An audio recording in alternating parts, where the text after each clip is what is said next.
Indian oil के Barauni refinery में गणतंत्र दिवस समारोह को संबोधित करते हुए कार्यपालक निदेशक और रिफाइनरी प्रमुख सत्य प्रकाश ने कहा कि आज का दिन हम सभी के लिए अपने राष्ट्र और अपनी संप्रभुता का जश्न मनाने तथा सम्मान करने का दिन है। स्वतंत्र होने और एक गणतंत्र होने के नाते जिम्मेदारियों को साझा करना और निभाना होता है। राष्ट्र के निर्माण की दिशा में काम करने के लिए सभी को समर्पण, ईमानदारी और एकाग्रता के साथ काम करना होगा। हमारा देश टेक्नोलॉजी, शिक्षा, खेल, फाइनेंस सहित कई अन्य क्षेत्रों में भी तेजी से विकास कर रहा है। हमारा देश विकसित राष्ट्र बनने की दिशा में प्रगतिशील है। इंडियन ऑयल ने हमेशा से पहले इंडियन फिर ऑयल में विश्वास किया है। बरौनी रिफाइनरी हमेशा से राष्ट्र प्रथम, संरक्षण, नवप्रवर्तन, लगाव और विश्वास के अपने नीतिपारक मूल्य के अनुरूप काम करते हुए पिछले 59 वर्षों से राष्ट्र को निर्बाध ईंधन और ऊर्जा प्रदान कर रहा है। 2024 को इंडियन ऑयल ने हरित संकल्प पर अमल के संदेश के साथ आत्मसात किया है। उन्होंने इंडियन ऑयल के मूल मंत्र पहले इंडियन और फिर ऑयल की विस्तार से चर्चा करते हुए इंडियन ऑयल तथा रिफाइनरी के हरित संकल्प पर अमल संदेश को आत्मसात करने का आह्वान किया। उन्होंने जिसमें कच्चे तेल, किफायती परिवहन की दिशा में स्थायी विकल्प, वित्तीय वर्ष के विगत 9 महीने की उपलब्धि, उत्पादन, चल रही परियोजना, सुरक्षा और कॉर्पोरेट सामाजिक दायित्व एवं कॉर्पोरेट पर्यावरण दायित्व की विस्तार से चर्चा की। उन्होंने कहा कि तेजी से बढ़ती अर्थव्यवस्था में पेट्रोलियम और पेट्रोल केमिकल उत्पादों की बढ़ती मांग के अनुरूप बरौनी रिफाइनरी विस्तार परियोजना के साथ एक परिवर्तनकारी यात्रा शुरू कर रही है। हम परियोजना क्रियान्वयन के इस महत्वपूर्ण चरण में आगे बढ़ रहे हैं।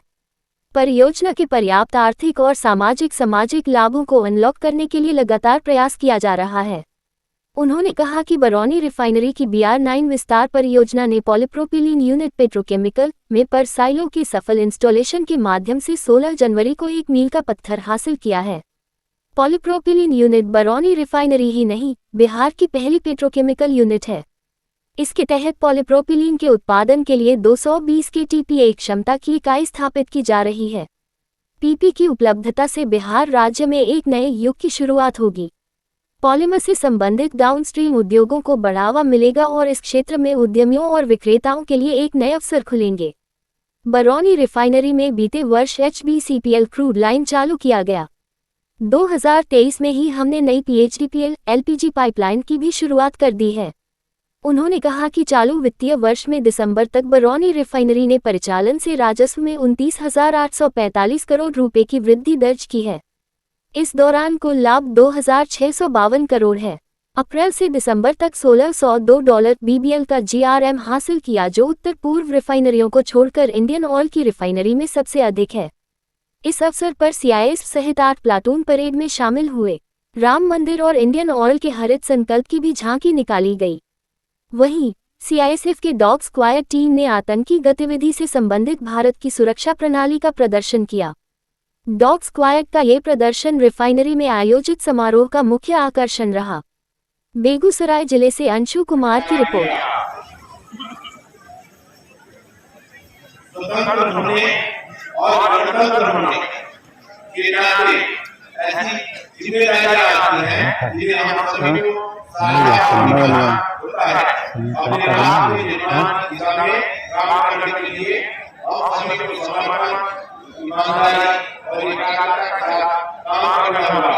हमारा देश टेक्नोलॉजी, शिक्षा, खेल, फाइनेंस और कई अन्य क्षेत्रों में तेजी से विकास कर रहा है।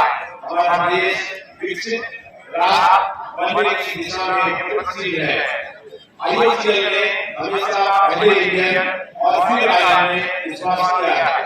इंडियन ऑयल कॉर्पोरेशन लिमिटेड के बरौनी रिफाइनरी ने हमेशा राष्ट्र प्रथम, संरक्षण, नवप्रवर्तन, लगाव और विश्वास के अपने नीतिपरक मूल्यों के अनुरूप काम करते हुए पिछले 59 वर्षों से राष्ट्र को ईंधन और ऊर्जा प्रदान करने का निर्बाध सेवा किया है। वर्ष 2024 को इंडियन ऑयल ने हरित संकल्प अमल के संदेश को आत्मसात किया है। हमारा प्रयास इस दिशा में समर्पित होना चाहिए। कच्चे तेल की कीमतों में गिरावट के बाद अब दोबारा तेजी देखने को मिल रही है।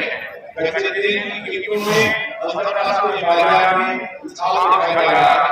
आज अंतर्राष्ट्रीय बेंचमार्क $89 प्रति बैरल और दुबई ओमान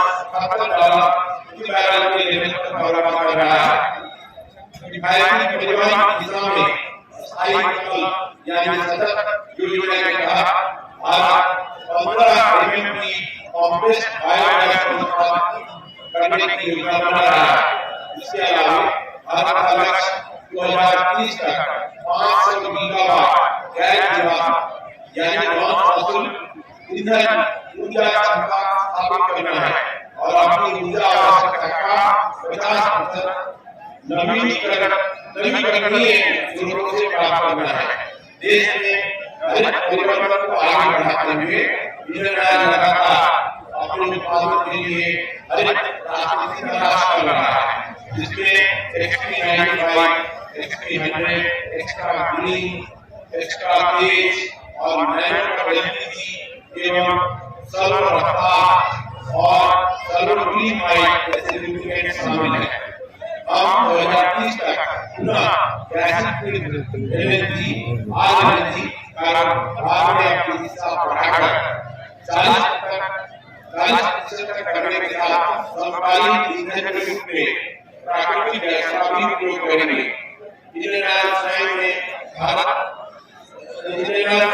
भारत में एक अग्रणी शहर गैस वितरण कंपनी के रूप में भी स्थापित किया है।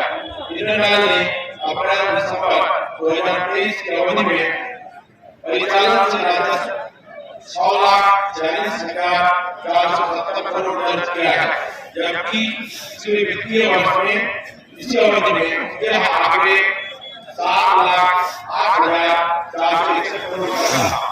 31 दिसंबर 2023 को समाप्त 9 महीनों के लिए 0,34,781 करोड़ का है, जबकि पिछले वित्त वर्ष इसी अवधि के दौरान शुद्ध घाटा 1,817 करोड़ था, जो मुख्य रूप से वर्तमान अवधि के दौरान उच्च वितरण मार्जिन और कम विनिमय घाटे के कारण है। 2023-24 तिमाही में परिचालन से राजस्व 2,20,12 करोड़ रुपए बनाया है, जबकि पिछले वित्तीय वर्ष की इसी तिमाही में यह आंकड़ा 2,28,162 करोड़ का था। वित्त वर्ष 2023-24 की तीसरी तिमाही में शुद्ध लाभ 8,069 करोड़ है, जबकि वित्त वर्ष 22-23 में इसी तिमाही का शुद्ध लाभ मात्र 448 करोड़ था। कोरोना काल के अप्रैल दिसंबर 2023-24 के दौरान 19,845 करोड़ रुपए के परिचालन से राजस्व में उल्लेखनीय वृद्धि दर्ज की है। इसी अवधि के लिए रुपए 2,652 करोड़ का लाभ भी दर्ज किया है। अप्रैल दिसंबर 2023-24 के दौरान कोरोना काल ने $16.02 पर बैरल का जीआईएम हासिल किया है, जो उत्तर पूर्व रिफाइनरी को छोड़कर आईओसीएल के सभी रिफाइनरी से अधिक है। हमें जीआईएम को और अधिकतम करने के लिए अपने प्रदर्शन को निरंतर और बेहतर बनाए रखना है। हम उत्पाद शुल्क के भुगतान के मामले में बिहार में केंद्रीय सरकार के सबसे बड़ी भुगतानकर्ताओं में से एक है। अप्रैल 2023-24 से दिसंबर 2023-24 के दौरान हमने केंद्रीय खजाने को 5,726 करोड़ रुपए का योगदान दिया है। सरकारी खजाने में हमारे योगदान को केंद्रीय उत्पाद शुल्क विभाग ने भी हमें सम्मानित करके स्वीकार किया है। हमारी 3 से बढ़ती सतत व्यवस्था में पेट्रोलियम और पेट्रोकेमिकल उत्पादों की बढ़ती मांग के अनुरूप कोरोना काल की विशाल परियोजना के साथ एक परिवर्तनकारी यात्रा शुरू कर रही है। जैसा कि हम परियोजना कार्यान्वयन के इस महत्वपूर्ण चरण में आगे बढ़ रहे हैं और सभी हितधारकों के लिए अतिरिक्त प्रयास की आकांक्षा करते हैं, ताकि परियोजना के पर्याप्त आर्थिक और सामाजिक लाभों को अनलॉक करने के लिए परियोजना को समय पर पूरा किया जा सके। कोरोना काल की बीआरआई विशाल परियोजना पॉलीप्रोपिलीन पीपी में वर्ष सहयोग के सफल इंस्टॉलेशन के माध्यम से 16 जनवरी 2024 को एक और मील का अवसर हासिल किया है। पॉलीप्रोपिलीन यूनिट कोरोना काल की पहली पेट्रोकेमिकल यूनिट होगी। बीआरआई विशाल परियोजना के तहत पॉलीप्रोपिलीन के उत्पादन के लिए 220 केटीपीए क्षमता की एक पॉलीटेक्निक इकाई स्थापित की जाएगी। ईडी की उपलब्धता से बिहार राज्य में एक नए युग की शुरुआत होगी। पॉलीमर से संबंधित डाउनस्ट्रीम उद्योगों को काफी बढ़ावा मिलेगा और इस क्षेत्र के उद्यमियों और विक्रेताओं के लिए नए नए अवसर खुलेंगे। बरौनी रिफाइनरी ने पहली बार सीएमएफसी को एचपीएफओ भेजकर अपनी उपलब्धियों में एक और उपलब्धि जोड़ी है। यह कम उत्पादन लागत के साथ उत्पाद पेश करने और बिना उत्पाद की निकासी की सुविधा प्रदान करके भारी एक्सेस रेट के प्रसंस्करण के साथ कम क्षमता पर काम करने के रिफाइनरी के निरंतर प्रयासों को बढ़ावा